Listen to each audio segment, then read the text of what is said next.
Всем привет, дорогие друзья, мы на ТНВ, и сейчас у нас начнется новое такое пилотное, скажем так, шоу. Если вам не понравится, мы больше никогда не выйдем в эфир. С вами, собственно говоря, вот эта блестящая девушка Регина Ефарова, Артур Халилулов, ну и, здравствуйте всем. Да, коллега, прошу, давайте начнем наши байки о коронавирусе. Ага.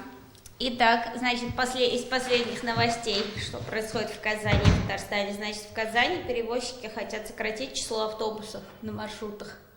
Что вы об этом думаете? Вы ездите на общественном транспорте? Ну, новость на самом деле такая противоречивая, потому что, да, на автобус, если закроют, то все ломанутся в метро, и там весь коронавирус, короче, будет концентрироваться. Есть такое, но учитывая казанское метро... Ну да, метро у нас еще там. Оно нас не довезет, так сказать, до нужного места.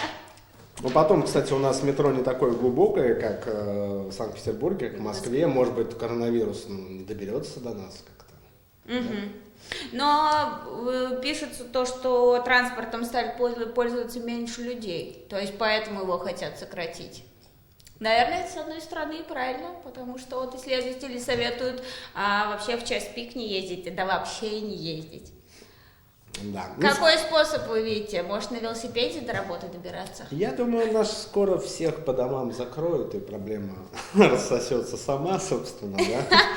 Давайте перейдем еще к новостям спорта, почему бы и нет. Вы знаете, вчера интересный эпизод был. Сижу я дома, никого не трогаю.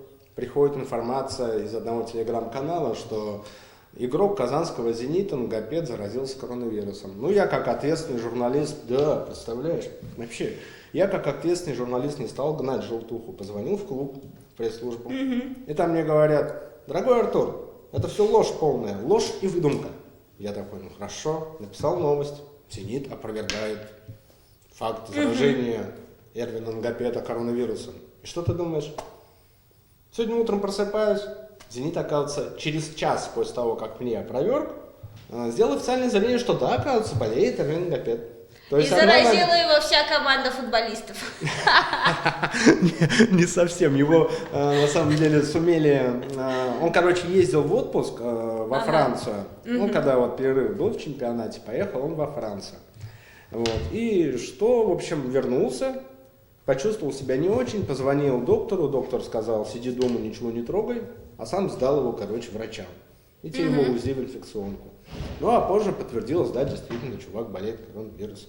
Меня другое удивляет, как так? В клубе один человек знает, другой не знает, опровергли, через час опять опровергли. Там, я вам говорю, с командой не так. Да, а кто ему будет в итоге носить? Всякие, заботятся о нем, так сказать. Вот, например, у нас в Казани идет набор волонтеров. Помогать, так сказать. То есть набор волонтеров, чтобы помогать, например, одиноким людям. Ходить в супермаркеты. Для них приносить им еду, закупать. Кто ему будет? Вся его команда? Ну, наверное, да. Но вообще у него вроде так тихо-тихо все это идет. Без проблем.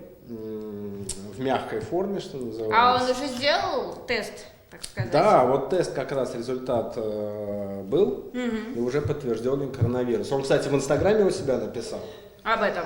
Да, и люди думают, ну, как же возьмут там и, собственно говоря, люди думают, как быстро его заставят удалить этот пост.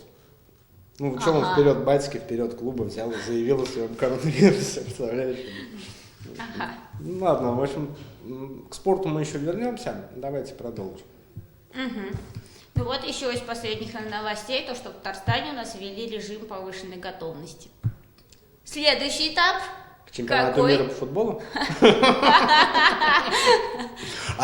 Чемпионату мира по плаванию на Казани-арене, да? Там же, любят такое дело. То там плавание. Горнолыжную трассу на Казани-арене собрались строить, представляешь?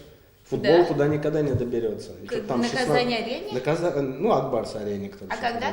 После коронавируса сразу?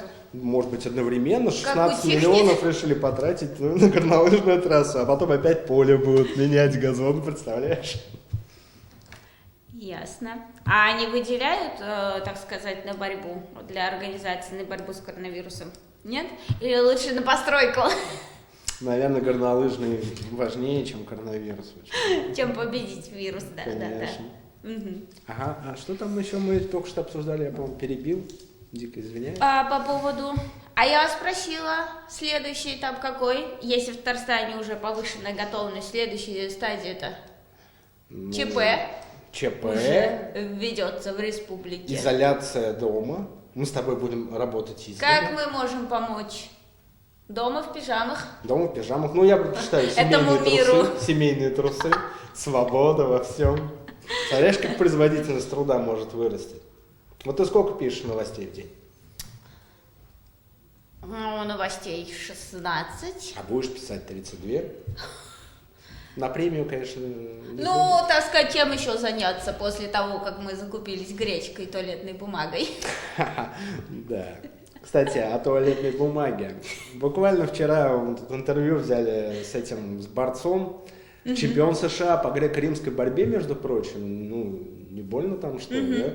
Вот, взяли с ним интервью, я у него спросил, вернее, он сам сказал, что типа не понимает людей, которые туалетную бумагу закупаются. На что я ему логично, казалось бы, ответил: ну, а если закончится, будет же неприятненько, да, как минимум. Неприятненько и неудобненько, да.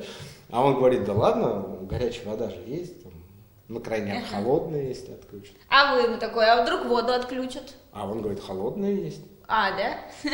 А ты как считаешь, туалетная бумага must have или don't worry, be happy? Ну, да, своеобразный must-have. Ты уже закупила? Конечно. Сколько? Ну, 3 упаковки. Чуть как-то слабенько. На самом деле, я придерживаюсь того мнения, что вот в Японии, например, правительство успокоило людей тем, что как бы у них туалетная бумага производится, так сказать, в пределах их страны, не за, так что она не закончится. Полагаю, что у нас то же самое. У нас есть производители туалетной бумаги. Набережные Челны. Ага, точно. Мы будем жить. Да. Так, А по поводу, так сказать, этих челленджей с мытьем рук. челлендж. Вы видели? Руки я и до этого мыл. Кстати, И до коронавируса. почему-то это очень активно распространилось, как будто вот именно что до этого никто этого не делал, да? Из последних новостей в Роскачестве, да, специалисты рассказали, что вот лучше мыть руки. Чем ноги.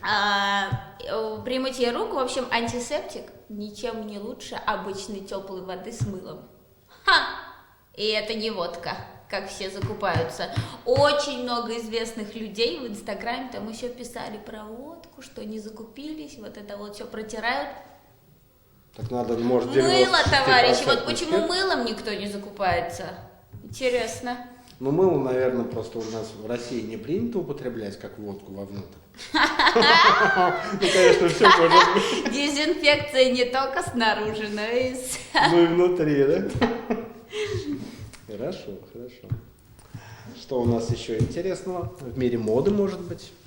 В мире моды. Вот мы знаем, опять-таки, если продолжить эту тему антисептиков, компания Mixit, да, передала в производство под выпуск антисептиков. То есть они будут вот выпускать. А Zara, ну, испанский бренд Zara, да, ведь, они пустили в производство маски медицинские и халаты для врачей. Очень полезная штука, между прочим. Тут В вот мире у нас, спорта что-то такое подобное происходит? вы знаете, мир спорта — это, конечно, круто, мы обязательно это еще обсудим, но тут нам зрители пишут очень важный вопрос: где можно купить оксалиновую мазь? Спрашивает Недвиго Go Group. Могу вам подсказать аптеку. Аптеку недалеко от Шамиля Усманова находится. Там, кстати, есть и салфетки для дезинфекции. Это недалеко от ТНВ, поэтому не реклама, мы просто тут ходим в Да, аптеку мы просто постоянно. тут ходим, да, За туалетной заходим по бумагой. дороге в аптеку. В общем, там есть, пока было. Мы ответили на вопрос? Ну, в общем, в аптеке около Шамиля Усманова 9 есть туалетная бумага и оксалиновую мазь. Мажете, в общем, оксалиновую мазь на туалетную бумагу и запиваете все, как там говорили, вместо водки? Мылом. Закусываете все это дело мылом, и никакой коронавирус вам не страшен. Да, кстати, Рамиль Ахмадеев, Акбарс у нас тоже присутствует. У нас пишут там, где Акбарс. В общем, какие дела у Акбарса? Акбарс пошел пока в отпуск, в небольшой творческий. В КХЛ все никак определиться не могут, продолжать ли им чемпионат. Но, по слухам, все, в принципе, одна команда хочет продолжить чемпионат ЦСКА, потому что у них дикие премиальные за выход в финал, они хотят заработать, а на интересы остальной лиги им абсолютно по барабану. А так и неизвестно, да, что в КХЛ будут или игры, или нет? А они сами не знают. Вы же уже говорили, что точно было решено несколько дней назад, что не будет. Ну, 18-го, да, 18 марта точно не будет, уже 20-е хоккей не состоится. А дальше? А вот дальше, 10 апреля должны принять решение, может быть, они еще и будут. Но это странно, конечно, весь мир уже завершил, и все сознательные люди, такие как, например, Зинтла Хайдардж Беллидинов, Данис Зинурович Зарипов, они все говорят, что давайте заканчиваем, хоккея нигде в мире нету. Ну, похоже, везде нету, кроме главы Морозова Алексея, там, всяких ЦСКА, Роснефти, которым важно просто денежки. Похоже, вот так вот как-то. Все очень странно. В продолжении темы о том, что переносится из-за коронавируса, вот Совет модных дизайнеров, например, в Америке отложил ежегодную премию из-за коронавируса. Отложил. А хотя мероприятие должно было состояться у нас в июне аж. Хорошо, представляете? Хорошо, то есть что уже отложил. июньские мероприятия, не то, что вот сейчас должно быть. Там, надо сказать. Неудобненько. Неудобненько получается. Надеемся, что это в мае, да, чтобы парады прошли. Парады. Все в этом. Да. У нас Колосков уже сказал, что надо, это бывший президент РФС и бывший почетный там какой-то член УЕФА. Вот. И он сказал, что нужно все, в общем, отменить, лишь бы провести этот парад Победы. А он вообще в курсе, что по статистике летальность коронавируса, чем старше человек, тем, собственно говоря, больше шансов умереть от коронавируса. Это в смысле меры по сокращению наших ветеранов вообще непонятно. Вы имеете в виду бессмертный полк? Ну да, в том мне числе. кажется, не стоит вот как раз в проводить. бессмертном полку вообще участвуют категории, разные возрастные категории люди. Так что у нас, кажется, там еще вопрос случился, где мы берем туалетную бумагу. Туалетную бумагу? Да в магазинах. А ты где берешь туалетную бумагу? В магазине косметики последний раз. А в каком? Ладно, не будем рекламировать. Рекламировать не будем. В магазине косметики, пожалуйста, есть. Вот знаете, с этим проблем почему-то нету. Дорогие друзья, вот я не покупал, не затаривался никакими бумагами. То есть как покупали понемногу, там по 2 рулона с женой, так и покупаем. Что-то, знаете, вот проблем нет, таких не вижу. Еще раз повторю, теплая вода есть, холодная вода есть, как нам посоветовал не кто-то, а чемпион США по греко-римской борьбе, который, между прочим, и в Олимпийских играх готовится принять участие. Правда, Олимпийские игры могут отменить. А также отменить. Да. Но причем вот этот Ильдар Хафизов, можете на сайте, кстати, почитать свое интервью, найти там ссылочку, да, он сказал то, что ему, чуть ли не ему, премьер-министр Японии сказал, что игры все-таки будут олимпийские.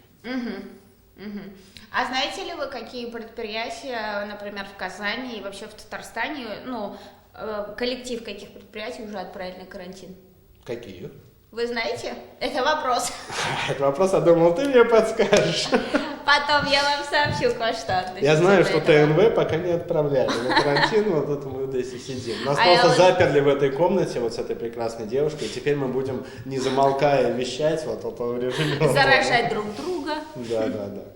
А я вот знаю, например, что Nike пожертвовал, 15 миллионов долларов в разные организации как раз на борьбу с коронавирусом, но при том они еще своим сотрудникам оплачивают заразившимся.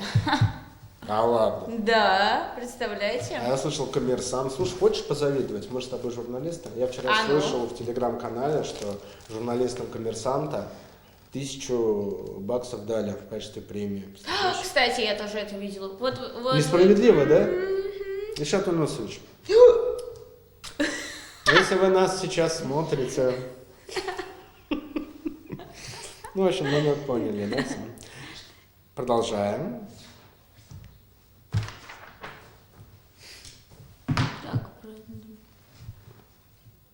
А вы смотрели правила? Сейчас вот по поводу вот этих правил, да, ну то, что по коронавирусу, что должны соблюдать, там вот это про мытье рук, избегать массовых мероприятий, не нарушать карантин. И в меру принятий. Да. Так. Так, ну да, и о чем мысль была? В соцсетях сейчас... Вот, по поводу непроверенной информации в соцсетях. Вот вы много читаете? Ой, я очень много читаю. Это очень вредно, наверное, для здоровья. Мозг кипит от коронавируса. Недавно брали вот интервью у врача. Он что-то говорит по поводу вот вброса неправильной информации. Вот они же в разные страны. Ну, сейчас они, понятное дело, не ездят. Там что-то об этом говорят? Вообще говорят, но я не буду пока ничего раскрывать, потому что интервью готовится к публикации. Собственно говоря, в понедельник выйдет у нас на сайте. Мы еще только узнаем, да, понятно. Там все будет. Зато, вот тут свежая новость, кстати, я тут открыл сайт. Вы представляете, Калашников подал в суд на фирму клюшек Дениса Зарипова. Чем это ему клюшки не угодили? Ну, это очень интересный вопрос. Причем, это капитан Акбарса, ты знаешь, да, Денис Зарипов? Как это не знать-то? 39 лет. 40 в хоккей играет. Мы ж в одном кабинете сидим. Да. Производитель оружия требует с фирмы 500 тысяч рублей. А там какая-то реклама была, в смысле, использована, что ли, вот мы сейчас логотип? узнаем. Производитель, так, сквозь заявление поступил в арбитражный суд. В общем, непонятно, что не понравилось Калашникову. Ну, Калашников это крутая штука. Весь мир пользуется этими автоматами. Особенно в Пакистане перемотанный скотчем. Да. А тем временем Беллидинов, но не тот, который Зинтула Хайдарович, а тот, который физрук, который Рубин тренировал. Он предложил объединить концовку сезона РПЛ с началом следующего. Что ты по этому поводу думаешь? Что я думаю? Вообще запретить ничего не проводить. И еще я хотел рассказать. У меня 2 детей. Один из них гимнаст в 5 лет. Ну, гимнастикой занимается. И, в общем, на самом деле новость официально прошла еще вчера. У нас отменили все детские секции спортивные. Закрыли все спортивные объекты. Вот у моего сына уже 2 тренировки отлетели. Ну, не только спортивные, вот так сказать, в культурной среде закрыли все музеи, закрыли все театры. И, кстати, вот у нас режиссер должна снимать фильм была, ну, то есть провести кастинг для фильма, и все отменилось, понимаете? А люди-то звонят, понимаете, актеры звонят, хотят играть, все, извините, как говорится. Да, к нам приходят вопросы.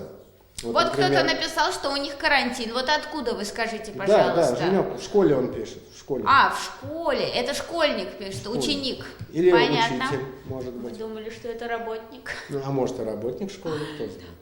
А когда закончится коронавирус, как думаешь?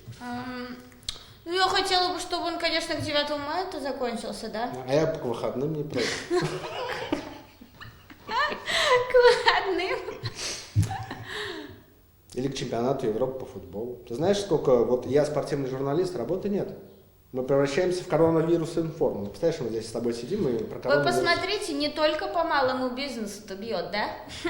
Коронавирус, но и по журналистике. По журналистике прямо уничтожает просто на ровном месте. А я считаю, что коронавирус сейчас немножко смотрите, ослабнет. такой вопрос, извиняюсь. Вот чем спортсмены будут заниматься? Они будут продолжать тренироваться, если у них, например, отменяются вот там игры в хоккее, да, в футболе там, допустим. Тут знаешь как? Чем они будут заниматься? Может, они что-то творчеством каким-то займутся, нет? Спортсмены делятся на тех, кому повезло и нет. Иностранцам повезло, их отпустили по домам в свои страны. Да. Причем въезд в Россию запрещен, поэтому вернуться они не смогут. Как бы я не понимаю, почему КХЛ до сих пор не объявила об окончании сезона, потому что чисто технически, по здравому смыслу, его не получится возобновить, если не откроются границы. Ну да, если не смогут въезжать. Вот им не повезло. А вот российским вернее, им повезло, а российским не повезло, они тренируются. Почти все. Правда, Рубин ушел на карантин. Слуцкий заявил об этом вчера, главный тренер Рубина. И, кстати, на эту тему новость интересная. Мы про Нгапета говорили же.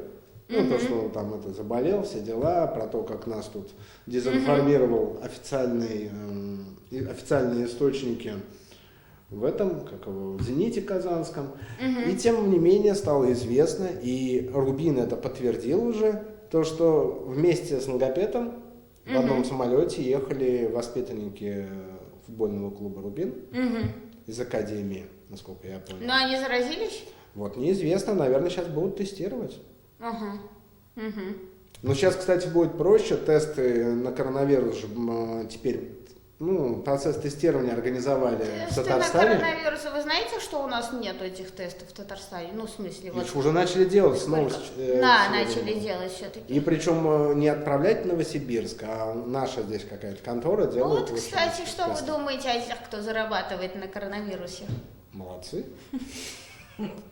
А по поводу... Пусть поделятся. И я не только говорю про аптеки, да, как вы понимаете, а вот, например, уже за время, пока вот эта тема с коронавирусом обсуждается, 15 музыкальных клипов успели снять на эту тему по всему миру. Написать песни, понимаете, про то, как надо себя оберегать и любить своих. Коронавирусное творчество я назвала бы это. Да. К слову о коронавирусном творчестве. Фанаты «Зенита» в последнем матче, в общем, который вот, последний тур был чемпионат России, они тоже отличились в этом творчестве. Мы все умрем. Вот так вот. Мы все умрем. Ну, это, конечно, так себе юмор, да? Ну, жестоко. У тебя есть еще новости какие-нибудь? На сегодняшнюю минуту уже пока нет, не обновляется. Да ладно. О, слушай, нам еще интернет могут перекрыть, а вдруг по интернету коронавирус Это передается. все? Все, туалетная жизнь бумага уже не поможет. Вообще не поможет. Да.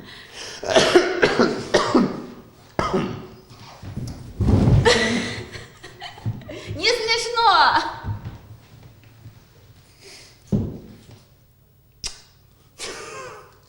Заслоупочил у нас оператор. Ну, понимаю. Коронавирус не дремлет. Да, коллега? Кстати, а как ты здороваешься? Вот как мы сегодня с вами поздоровались, когда пришли. Вы хотели рукопожатия, а мы ботинками. А у хоккеистов принято дай 5, говорит, пятюню. Давай 5.